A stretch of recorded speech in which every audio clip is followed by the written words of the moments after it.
आज का क्वेश्चन है print pattern. Print a sequence of numbers starting with n without using loop where replace n with n minus 5 until n is positive. After that replace n with n plus 5 until n regains its initial value. यहाँ पे n की range given है -10⁵ से लेके 10⁵ तक कुछ भी हो सकता है, नेगेटिव पॉजिटिव दोनों, और एक्सपेक्टेड टाइम और स्पेस गिवन है। क्वेश्चन में क्या गिवन है और क्या फाइंड करना है वो समझ लेते हैं अब।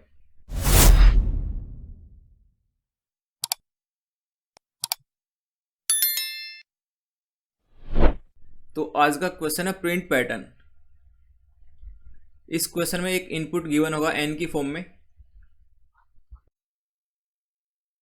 इस इनपुट से हमें एक पैटर्न प्रिंट करवाना है। बेसिकली प्रिंट भी नहीं करवाना, सिर्फ एक लिस्ट में स्टोर करवाना है पैटर्न, और फिर उस लिस्ट को रिटर्न करना है। अब जो ये पैटर्न है ये किस तरह का है उसको समझ लेते हैं। अगर n नेगेटिव होता है या फिर 0 के इक्वल होता है, उस वाले केस में सिर्फ n को ही लिस्ट में स्टोर करवाना है और प्रिंट करवाना है। लिस्ट में सिर्फ n आएगा। और अगर जो n है वो पॉजिटिव है, उस वाले केस में n को डिक्रीमेंट करना है 5 से, n-5 करना जब तक कि n नेगेटिव नहीं हो जाता। और जैसे नेगेटिव होगा वहां से फिर से इंक्रीमेंट करना है, n+5 करना है फिर से, और तब तक करना जब तक कि n अपनी इनिशियल वैल्यू को गेन नहीं कर लेता। और इस क्वेश्चन को करना है विदाउट यूजिंग लूप, क्योंकि लूप से तो ये काफ़ी ज़्यादा सिंपल बन जाएगा, फिर तो ये बेसिक प्रॉब्लम होगी। अभी भी इजी है, पर इसको लूप के बिना करना है तो इसमें एक अप्रोच लगेगी, वो होगा रिकर्सन। अब उसकी हेल्प से इसको करेंगे। तो ये है क्वेश्चन की स्टेटमेंट। आई होप यहाँ तक समझ आ गया होगा कि गिवन क्या है और फाइंड क्या करना है। अब इसकी अप्रोच समझ लेते हैं। इफ अप्रोच फाइंड करनी है विदाउट लूप्स तो एक ही अप्रोच बचती है, वो होती है रिकर्सन। सबसे पहले तो फाइंड करना n नेगेटिव है या फिर 0 है। अगर ये वाला केस आता है तो सिर्फ सिंपल क्या करना है, लिस्ट में n को स्टोर करवाना है और रिटर्न करना है इसको।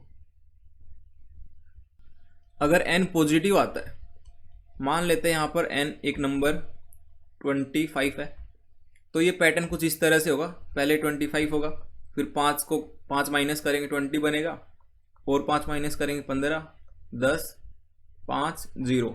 जैसे 0 आता है, या तो जैसे 0 या फिर जैसे नेगेटिव वैल्यू आती है तो वहाँ से 5 को इंक्रीमेंट करना है। अब यहाँ पे 5 बढ़ाएंगे, फिर से 5, फिर से 5, फिर से 5 और फिर से 5, तब तक बढ़ाना है जब तक कि जो इनिशियल वैल्यू थी वो नहीं आ जाती है। 25 को हमने वापस से गेन कर लिया तो वहाँ पे आके रुक जाना है, और ये सारे नंबर्स को एक लिस्ट में स्टोर करवा के रिटर्न करना है।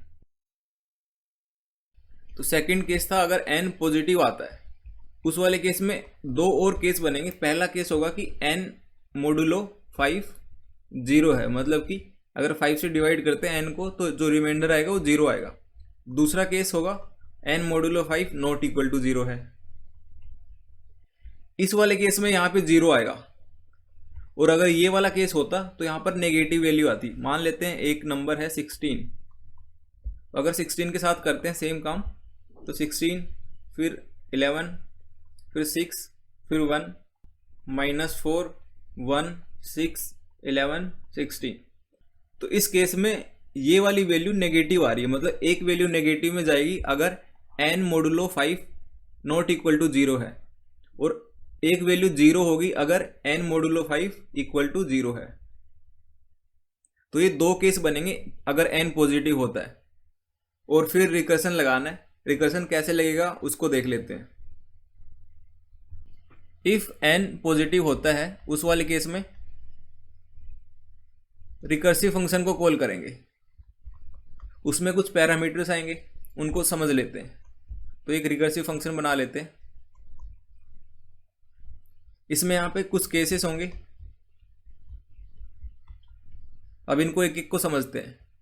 इस रिकर्सिव फंक्शन में कुछ पैरामीटर्स होंगे। पहला तो लिस्ट होगा, क्योंकि लिस्ट में उस पैटर्न को स्टोर करवाना है। दूसरा n होगा, क्योंकि n के साथ हम इंक्रीमेंट और डिक्रीमेंट करेंगे। इसके अलावा कुछ और पैरामीटर्स होंगे, वो क्या क्या हो सकते हैं। जैसे n है वो पॉजिटिव है उसको तब तक डिक्रीमेंट करना है जब तक वो 0 पे नहीं पहुंच जाता या फिर वो नेगेटिव में नहीं चला जाता। तो जैसे ही 0 पे पहुंचेगा या फिर नेगेटिव में जाएगा तो एटलीस्ट एक पैरामीटर होना चाहिए जो बताएगा कि एक बार हम इस वैल्यू को अचीव कर चुके हैं या फिर इसको कर चुके हैं। तो एक पैरामीटर लिस्ट आ गई, दूसरा n आ गया।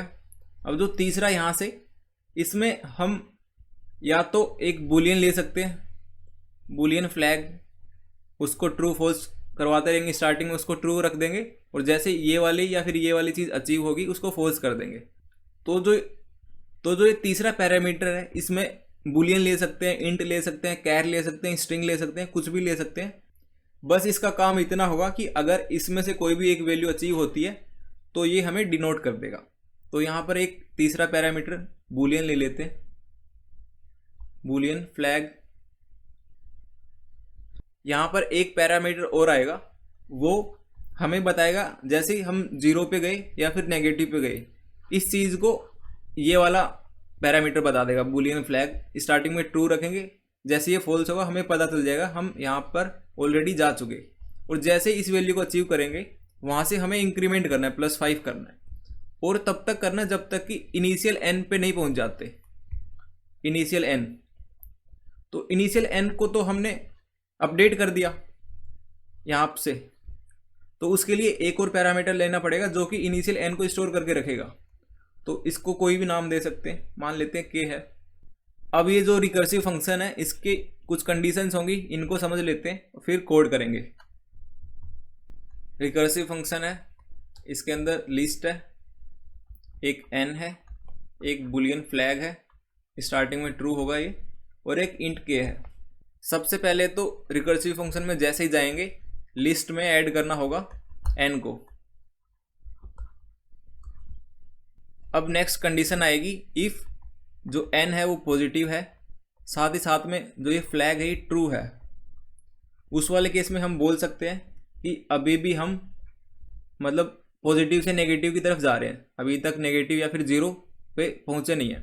तो उस वाले केस में रिकर्सिव फंक्शन को फिर से कॉल करना है। और यहाँ पर पैरामीटर्स कैसे पास होंगे, लिस्ट एज इट इज़ होगी, n में डिक्रीमेंट करना है 5 से, n-5 होगा, फ्लैग को फ्लैग ही रखना है, ट्रू रखना है, और जो k है ये तो एज इट इज़ रहेगा। नेक्स्ट कंडीशन, इफ़ n अगर 0 आता है उस वाले केस में जो रिकर्सिव फंक्शन है इसमें लिस्ट तो पास होगी, लिस्ट एज इट इज़ होगी। मान लेते हैं n 15 है, तो 15, 10, 5, 0, फिर 5, 10 और 15। तो ये 0 स्टार्टिंग में ऐसे आ रहा है, यहाँ पे 0 आ रहा है, तो इससे पहले ऑलरेडी लिस्ट में ऐड हो चुका होगा। तो अब यहाँ से हमें डिक्रीमेंट की जगह इंक्रीमेंट करना स्टार्ट करना होगा। तो रिकर्सिव को कॉल करा, लिस्ट पास करी, n+5 होगा यहाँ पे, और ट्रू की जगह फॉल्स होगा, और k एज इट इज़ रहेगा। तीसरा केस, अगर n नेगेटिव आता है उस वाले केस में रिकर्सिव को कॉल करना है, लिस्ट पास करनी है। यहाँ पर मान लेते हैं n एक नंबर है 11, तो इसके लिए अगर लिखते हैं पैटर्न तो इस तरह से आएगा 11, 6, 1, -4, 1, 6, 11। तो अगर नेगेटिव आया है तो ऑलरेडी ऐड हो चुका है, इसमें भी सेम काम करना है, n+5 करना है, फॉल्स। अब एक लास्ट कंडीशन आएगी, अगर n पॉजिटिव होता है साथ ही साथ में जो फ्लैग है वो फॉल्स होता है। इसका सिंपल मतलब हुआ पॉजिटिव से नेगेटिव या फिर 0 पे जा चुके हैं, अब वहाँ से यू टर्न लेने का टाइम है। उस वाले केस में रिकर्सिव फंक्शन को कॉल करना है, लिस्ट पास करनी है, n+5 पास करना है, और फॉल्स पास करना है, और k पास करना है। और इस वाली कंडीशन में एक कंडीशन और लगेगी, जब तक कि n है वो छोटा है k से, तब तक इस रिकर्सिव फंक्शन को कॉल करना है। और लास्ट में जैसे ही n इक्वल या फिर ग्रेटर होता है k से, रिकर्सिव फंक्शन के बाहर आना है और लिस्ट को रिटर्न करना है। इस तरह से इसको अप्रोच करना है। आई होप समझ आ गया होगा। अब इसका कोड कर लेते हैं और अच्छे से समझ आ जाएगा। सबसे पहले एक लिस्ट बना लेते हैं।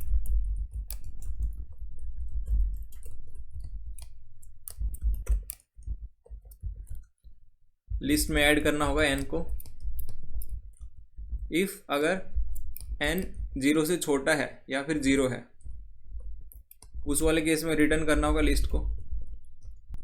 अब एक रिकर्सिव फंक्शन को कॉल करना है सोल्व नाम का, जिसमें लिस्ट पास होगी, n को 5 से डिक्रीमेंट करके पास होगा, और एक बुलियन फ्लैग पास करवा रहे थे जिसको स्टार्टिंग में ट्रू रखना है, और एक इंट k पास करवा रहे हैं जो कि स्टार्टिंग में n है।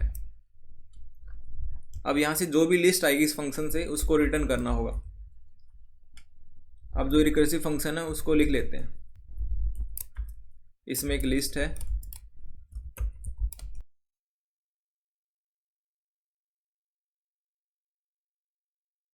सबसे पहले लिस्ट में ऐड करना है जो भी n आएगा। अब यहाँ से कंडीशंस स्टार्ट करेंगे। पहली कंडीशन, इफ़ जो n है वो पॉजिटिव है और जो फ्लैग है वो ट्रू है, उस वाले केस में सोल्व को फिर से कॉल करना है, लिस्ट पास करनी है, n को डिक्रीमेंट करना है 5 से, फ्लैग को ट्रू रखना है, और जो k है उसको एज इट इज रखना है। दूसरी कंडीशन, इफ़ n 0 होता है या फिर 0 से छोटा होता है, इसकी जो कंडीशन थी सेम थी। यहाँ पर जब रिकर्सिव फंक्शन को कॉल कर रहे थे सेम पैरामीटर्स पास कर रहे थे, ये वाले। यहाँ पे लिस्ट, यहाँ पे भी list, n+5 n+5 false false k। तो इन दोनों को साथ में ले लेते हैं। अगर n = 0 है या फिर छोटा है 0 से, सोल्व को कॉल करना है, लिस्ट पास करी, n+5 पास करा, यहाँ पर फ्लैग को फॉल्स पास करना है और k को एज इट इज। फिर आखिरी कंडीशन थी, इफ़ अगर n 0 से बड़ा होता है, साथ ही साथ में जो फ्लैग है वो फॉल्स होता है, तो इस तरह से। तो सोल्व को कॉल करना है, लिस्ट पास करनी है, n+5 पास करना है, फॉल्स पास करना है और k पास करना है। और यहाँ पे एक कंडीशन और थी, अगर n छोटा होता है k से तब तक चलेगा ये, एंड n < k। एल्स में जो भी कंडीशन आएगी, एल्स में जो भी होगा रिटर्न करना है, और जैसे रिटर्न करा लिस्ट को यहाँ से रिटर्न कर देगा ये। तो इसको रन करके देखते हैं।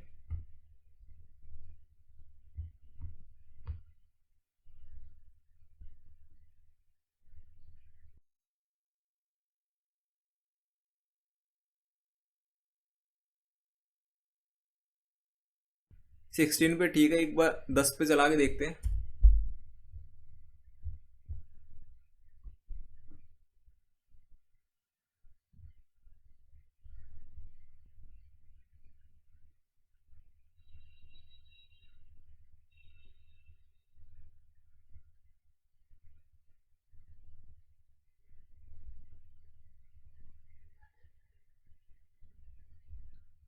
तो ये है आज का POTD problem of the day.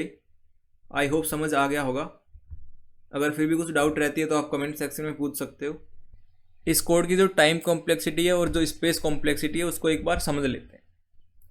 अगर n हमारा 0 या फिर 0 से छोटा होता है, उस वाले केस में टाइम कॉम्प्लेक्सिटी बिग ऑफ 1 रहेगी और स्पेस कॉम्प्लेक्सिटी भी इतनी रहेगी। अगर n पॉजिटिव होता है तो टाइम कॉम्प्लेक्सिटी कितनी होगी, जितने नंबर ऑफ ऑपरेशंस हमने करे हैं, और जितने नंबर ऑफ ऑपरेशन हमने करें उतनी लिस्ट की साइज होगी, क्योंकि हर ऑपरेशन में लिस्ट में हम पुश करवा रहे हैं एलिमेंट को। सबसे पहले जब भी रिकर्सिव फंक्शन को कॉल करेंगे, सबसे पहले ये वाली लाइन एग्जीक्यूट होगी। जैसे ये एग्जीक्यूट होती है, लिस्ट में एक एलिमेंट ऐड होगा, तो जितना कितने ऑपरेशंस करें उतना होगा लिस्ट की साइज के इक्वल। तो इसका मतलब है जो भी लिस्ट की साइज होगी उतने ऑपरेशंस करें और उतना ही वर्स्ट केस में टाइम कॉम्प्लेक्सिटी लगी है। तो लिस्ट की साइज फाइंड करते हैं। n अगर है अपने पास तो n में से 5 डिक्रीमेंट कर रहे हैं जब तक 0 नहीं हो जाता या फिर नेगेटिव नहीं हो जाता, और इसके बाद n में से +5 कर रहे हैं जब तक कि वो वापस से n नहीं बन जाता। n को हमने k में स्टोर करवाया था। n से जब तक 0 या फिर नेगेटिव तक नहीं चले जाते हैं 5 डिक्रीमेंट करते हुए, तो यहाँ से टोटल नंबर ऑफ ऑपरेशंस आएंगे n/5, और इतने ही यहाँ तक आएंगे n/5, और एक ऑपरेशन यहाँ पे आएगा, तो टोटल ऑपरेशंस हो गए twice of n by 5 plus 1 और twice of n by 5 plus 3। ये दो तरह के ऑपरेशंस होंगे। ये ऑपरेशन तब होंगे जब n मोडुलो 5 जीरो होगा, और ये वाली तब होंगे जब n मोडुलो 5 नॉट जीरो होगा। इसको आप क्रॉस चेक कर सकते हो कोई वैल्यू लेके। अगर n 5 होता है और अगर n 6 होता है, तो अगर 5 होता है तो पैटर्न इस तरह से बनेगा, 6 होता है तो इस तरह से बनेगा, -4 1 6। दो तरह के पैटर्न है दो अलग अलग नंबर्स पे। अगर n 5 होता है, n डिवाइड बाई 5 क्या होगा, 1 होगा, तो 1 + 1 + 1, तो ये 3 आ गया इस वाले केस से। अगर n 6 होता है, ये वाला केस होता है, तो 6 डिवाइड बाई 5 1 होता है। तो अगर इस फॉर्मूले की हेल्प से करें तो ट्वाइस ऑफ 1 + 3 = 5। तो 5 ऑपरेशन यहाँ पे आ रहे हैं टोटल। तो इस तरह से आप क्रॉस चेक कर सकते हो उनको। तो वर्स्ट केस में टोटल ऑपरेशन हो रहे हैं twice of n divide by 5 + 3। तो टाइम कॉम्प्लेक्सिटी इतनी लगेगी क्योंकि इतने ऑपरेशंस हम कर रहे हैं, और जितनी टाइम कॉम्प्लेक्सिटी लग रही है उतने ही हम रिकर्सिव कॉल को कॉल कर रहे हैं, रिकर्सिव फंक्शन को कॉल कर रहे हैं। और जितने बार कॉल करेंगे उतने नई स्टैक्स बनेंगी, तो उतने स्पेस को हम कंज्यूम कर रहे हैं। तो स्पेस कॉम्प्लेक्सिटी भी इतनी होगी, टाइम भी इतना होगा। तो इस चीज़ को अगर जनरलाइज फॉर्म में लिखते हैं तो इसको बिग ऑफ n की फॉर्म में लिखते हैं। पर जो बिग ऑफ n है एक्चुअल में ये वाला n है, ये काफ़ी छोटा है इस वाले n से। तो इस तरह से इसकी टाइम कॉम्प्लेक्सिटी और स्पेस कॉम्प्लेक्सिटी फाइंड करते हैं। आई होप यहाँ तक समझ आ गया होगा। अगर फिर भी कुछ डाउट रहती है तो आप कमेंट सेक्शन में पूछ सकते हो।